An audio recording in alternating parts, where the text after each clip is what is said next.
You're worried that your wife's going to be angry, she's going to get depressed, you're going to be depressed, you're going to have to move to a cheaper area.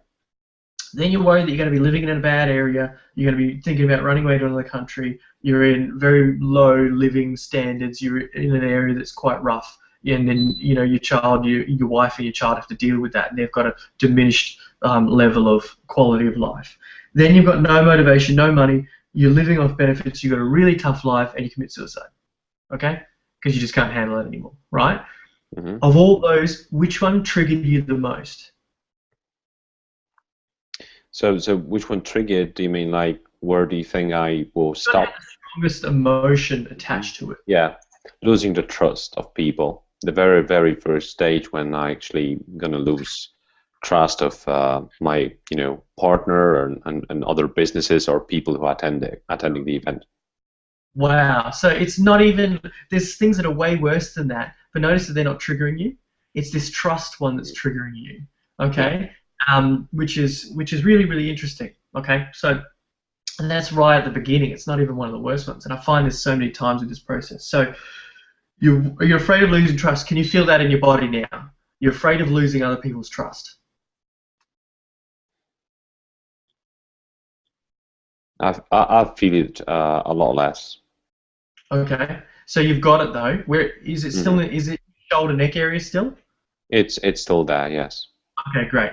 Okay, not great, but great, because we'll continue on. So what I'd like you to do is feel that feeling right now and just tell me, right now, what are you afraid of? Okay, what are you afraid of right in this moment? What's the fear that you've got there? So it's obviously you're afraid of losing trust. Oh no, we've established it, yeah, so you're afraid of losing trust. So what I'd like to do is, could you please think back? Now, in your life, there's only two fears that we're born with. Right, that's the fear of falling and the fear of loud noises. All other fears are collected along the way. So even though they feel universal, they feel like they've been with us forever, actually they started at some point, at a very definite point, and at an event in your life. So I'd like you just to go back. You don't have to explain it to us. You just notice in your mind what comes up. Okay, scan back in your life in a timeline, backwards from today, and just tell me round about the first time you felt this feeling of losing trust. The first time you had this feeling. It doesn't have to be perfect, just whatever comes up for you.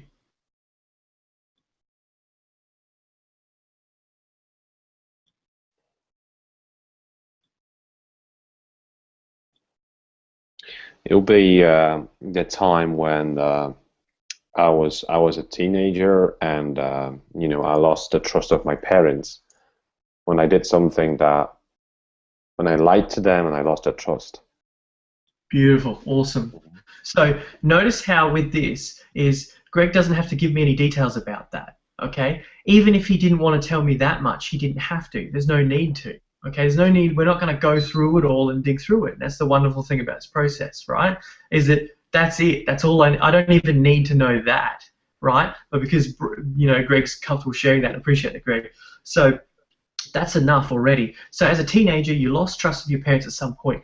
Does it surprise you to realize that this event now, as a fully matured, grown adult, you're going through, you've got own a business, you're marketing this great event to people. Does it surprise you that this event as a teenager is connected? Are you surprised by that? Yes. Does it make sense?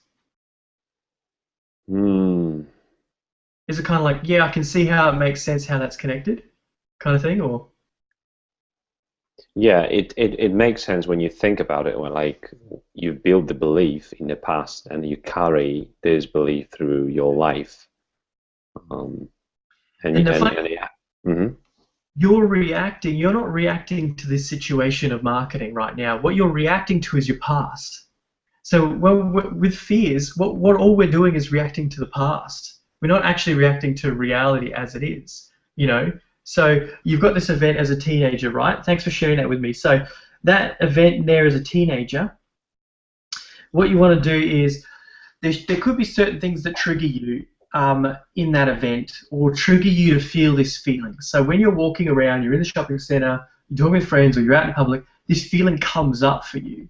If you could just identify, you don't have to tell me what they are, But are there any kind of triggers or things? So what I mean by trigger is, you know, when you're on the radio and a particular song comes on and you suddenly get memories of your childhood, you get memories of with your friends. This could be a great memory, it could be a sad memory. It just instantly triggers.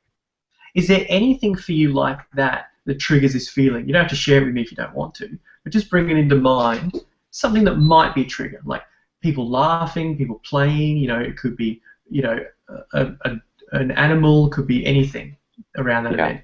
Even just parental figures. Could even be something abstract like that. When you see someone who looks like a parent, it makes you feel that way.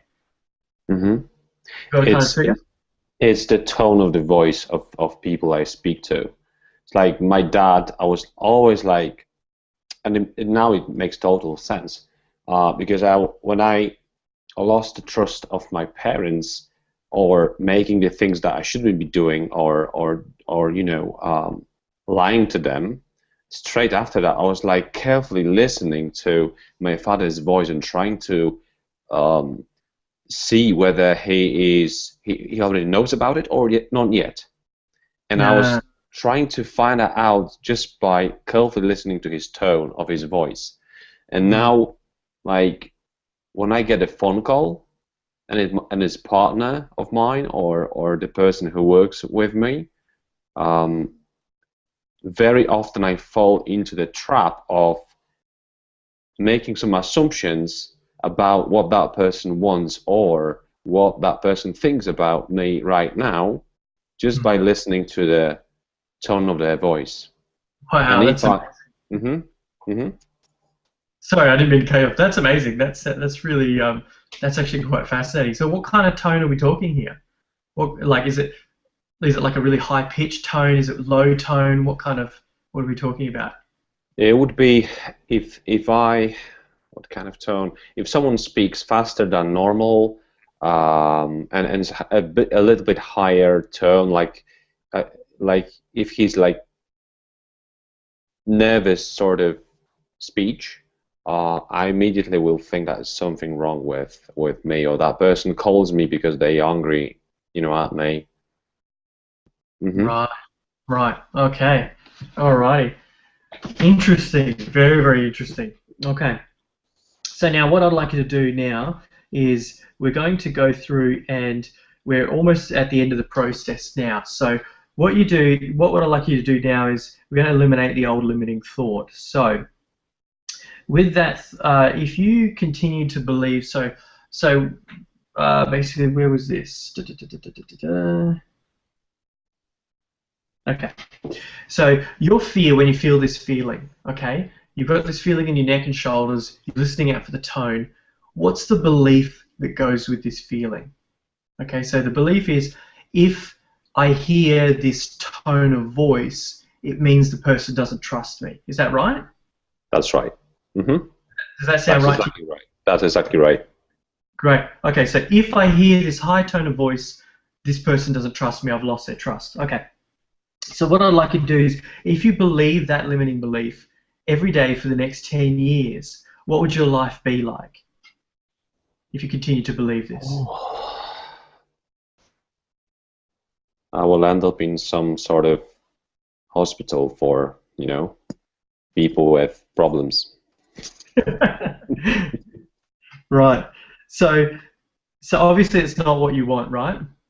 Not at all. No. Okay. So what would you be able to do that you can't do now if you didn't have this fear, or if you just didn't believe that thought? If you didn't believe that anymore, what would your life be like? Who would you be? I would be not distracted by how people speak or how they behave or how they react. I would just not assume. I wouldn't assume anything about what they think about me, whether they trust me or not. I would just do my job. Brilliant. So what that this would, is the that would make me a lot of happier and calm. Okay, awesome. So this is the real crux of the actual process right here. This is one of the most important steps in the process. So what I'd like you to do now is I'd like you to come up with 3 reasons why that belief of if I hear a high tone and the way you react to that belief, then this person doesn't trust me.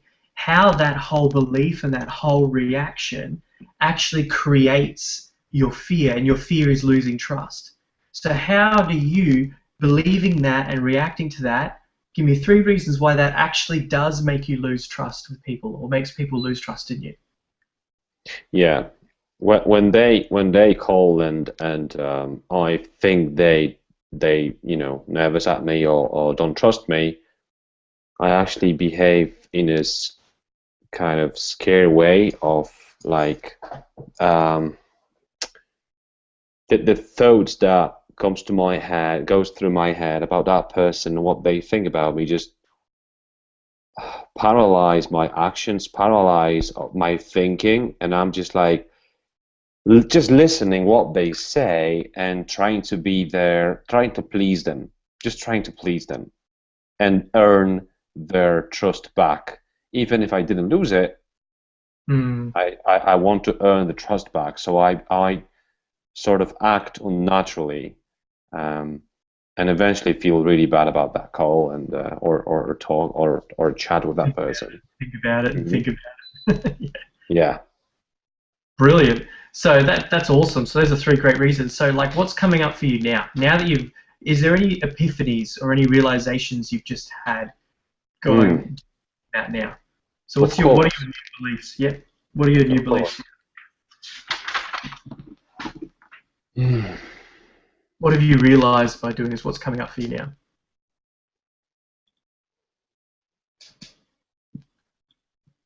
Okay. So I would say now that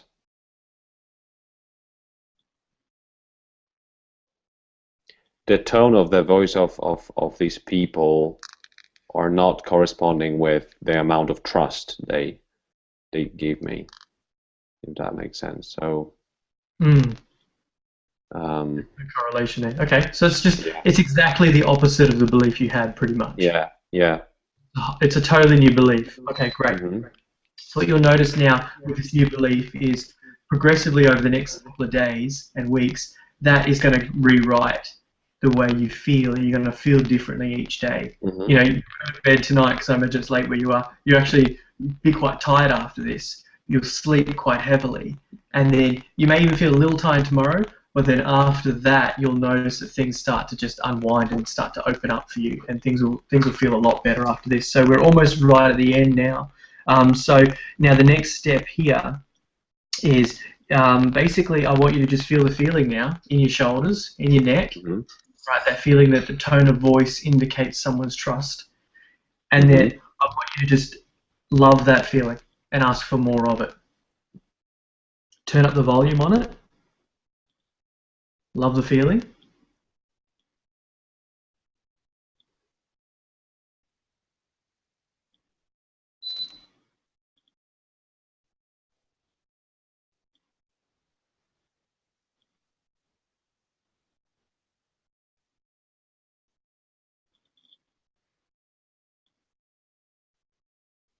Yep. Cool.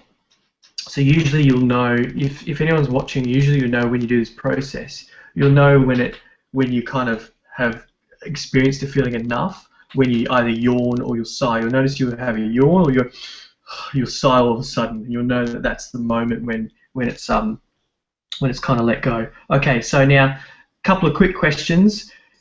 Can you let this fear go?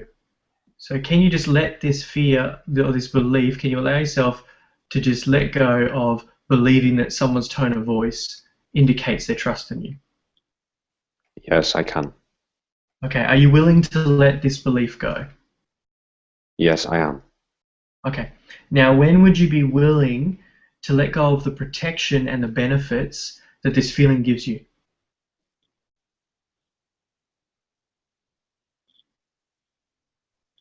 I'm just kind of trying to think about any benefits or protection that I have from it. Well, it was protecting. Yeah, it was. Yeah, I know. It seems like that now, but perhaps it was protecting you from losing trust. Yeah, it doesn't make sense now totally. So I'm ready to let it go now. Awesome, awesome. Hmm. Okay.